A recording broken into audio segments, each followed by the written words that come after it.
Cypress Fairbanks Independent School District presents on-demand professional development series.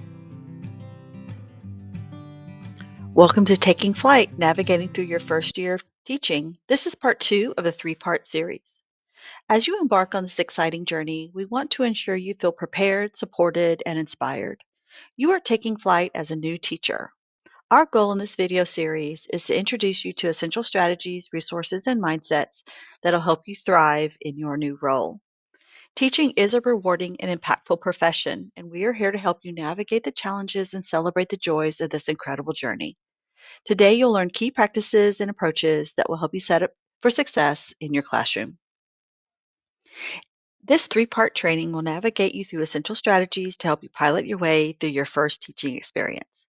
Part 1 focused on routines and procedures. In this video, Part 2, we will focus on clear expectations for behavior. Buckle up and let's get going.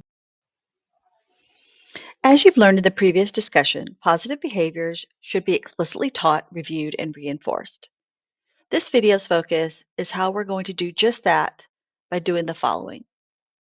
First, establish and enforce what appropriate behaviors as per your PBIS matrix and expectations are for your campus. Reinforce positive and appropriate behaviors and reduce inappropriate behaviors by enforcing established consequences. And then finally, learning additional strategies to reinforce students' positive behavior.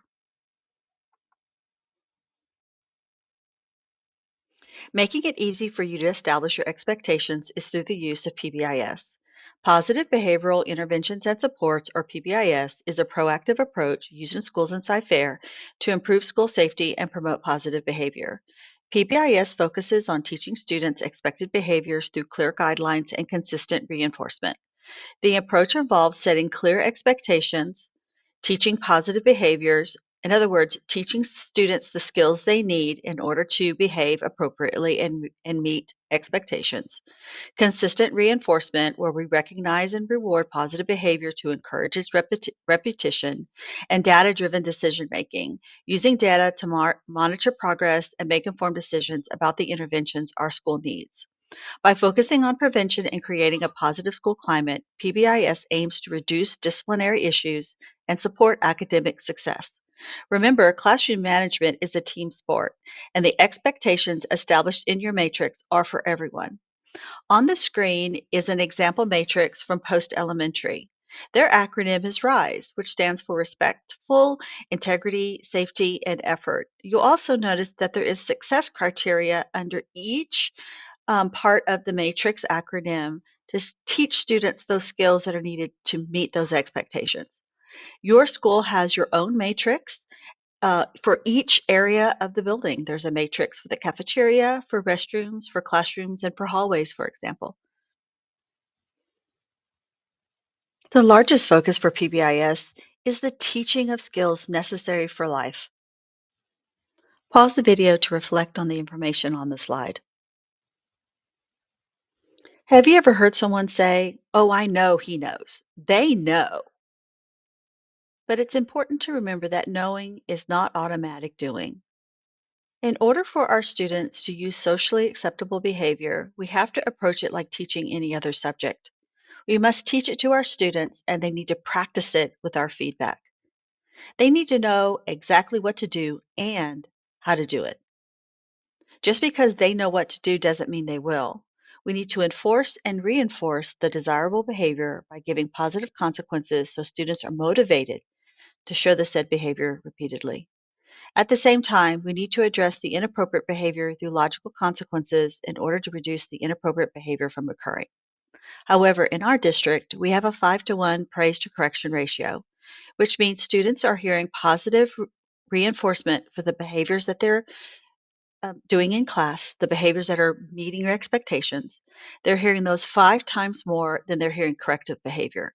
Now, don't get me wrong. We're still correcting behavior as needed, but our focus is on the proactive and reinforcement of the behaviors that we desire. Here's an example of the step-by-step procedure for the routine entering the classroom. Now, you might be thinking, well, students just can enter the room and get started. But notice how clear and very specific and overt this procedure is step by step. That the students are to do steps 1, 2, and 3 each and every day as they enter your room and get started for your class period.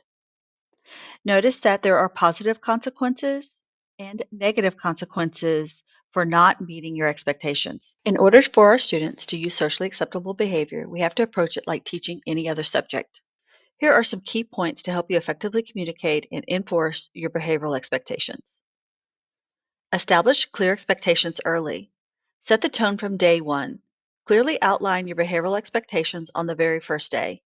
Explain the rules, procedures, and routines and why they're important for a positive learning environment. Continue reinforcing and teaching throughout the first days of school. Be explicit and specific. Define what behaviors are expected in different situations. Teach and model expected behaviors. Demonstrate the behaviors. Show students exactly what you expect by modeling the behaviors yourself. Role play with your students so they can practice. Allow students to practice those expected behaviors. This includes practicing how to transition between activities, how to work in groups, and how to enter the classroom. Reinforce that positive behavior. Use your positive reinforcement system and be consistent. Consistently apply the same rules and consequences. Inconsistency can confuse students and undermine your authority. Address misbehavior calmly and fairly, staying calm and being consistent. And involve the students in the process. Create class norms together or agreements. Involving students in creating norms can increase their buy-in and commitment to following them. Create a social contract with your students so that you guys can set goals and reflect on how you want to show up in your class. What is acceptable behavior for everyone? Commit and follow through with consequences. A positive consequence, often referred to as a reinforcement, is a means by which teachers can increase the probability that behavior will occur in the future. A negative consequence means that the teacher can decrease the probability that the behavior will occur in the future. A negative consequence tends to want to distinguish the bad behavior. Good consequence system is directly linked to expectations. Although consistently following through with both positive and negative consequences is important, they are not as effective without having clear expectations first. Again, that is your matrix. At this time, you may want to pause the video to review the list of natural and logical consequences. Pause the video here to look at a list of examples of activity-based reinforcer ideas. For our last segment in this video, let's talk about going supersonic, going beyond the basics. What additional layers of reinforcement can we provide? Remember the 3 C's. The first C to remember is capable. Find ways for your students to feel capable. Notice their accomplishments and talk about their mistakes as feedback. What could they do differently next time? Focus on improvement and help students set goals. The next C is connect. Find ways for your students to connect with you and connect with their classmates. Think of ways for students to give each other encouragement and affirmations. And finally, contribute. Find ways for students to contribute at home and at school. For example, assigning class jobs or making students experts. We always want to foster and value relationships. Listen with positive intent. Seek to understand and ask questions. A simple but powerful way to establish relationships with your students is to greet them at the door. Remember, SciFair has a 5-to-1 praise to correction ratio. Acknowledge effort with general praise, such as good jobs, nice, and supers. You can level up your praise by using specific praise. Notice the examples on the screen. When skills are new or students are struggling with meeting your expectations, use effective praise. We've reached the end of part 2 of our new Teacher Taking Flight video series. Let's summarize our learning. Remember in part 1, we explicitly talked about routines and that routines are really the building block of class culture and should be taught and practiced, and that you can use CHAMPS and PBIS to help support your routines and reinforce the behavior you want. And your calm demeanor will enhance your classroom environment. In this video, we talked about clear expectations on appropriate behaviors and their direct link to consequences, both positive and negative, and that we want to teach and model those desired behaviors and enforce and follow through with reinforcement and feedback. We want to reinforce desirable behaviors by giving positive consequences, promote and reinforce students' desirable behaviors. And use the 3 C's and praise effectively to shape behavior and make connections with students. We encourage you to implement the strategies from this video to enhance your classroom management.